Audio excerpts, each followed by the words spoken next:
Hello friends, this topic is taken from international relation.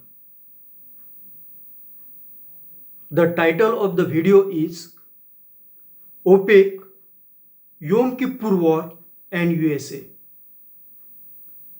OPEC, that is Organization of Petrol Exporting Countries, was founded in Baghdad on September 14, 1960 to counter the power of 7 US and British oil companies.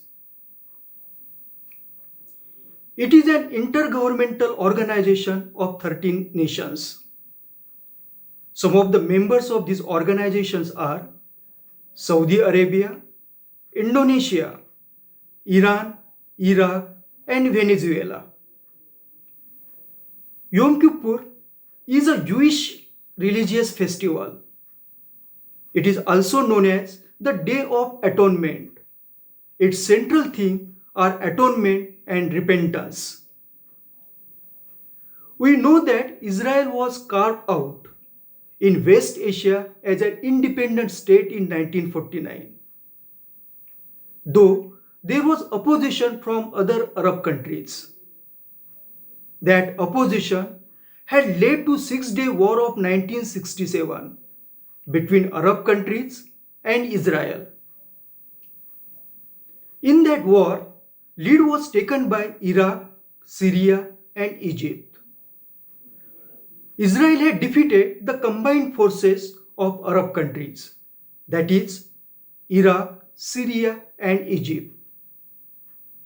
To take the revenge of 1967 war, Arab countries again declared war against Israel on the celebration day of Yom Kippur of 1973.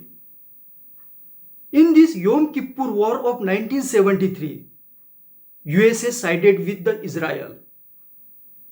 This had infuriated the Arab countries. To teach a lesson to America, Saudi Arabia and Arab OPEC members imposed their famous oil embargo as retribution or punishment for US support to Israel during the Yom Kippur War. This contributed to inflation and caused energy crisis in the world's industrial nation. Particularly, US economy enters into the stagflation. Stagflation means decline in GDP and rapid increase in inflation. This led to increase in unemployment in the US economy. Thus, in 1973, Arab countries of the Organization of Petroleum Exporting Countries brought the US economy to its knees. To conclude, in the last century, crude oil acts as a weapon by OPEC countries to tame their opponents. Thank you for watching my video.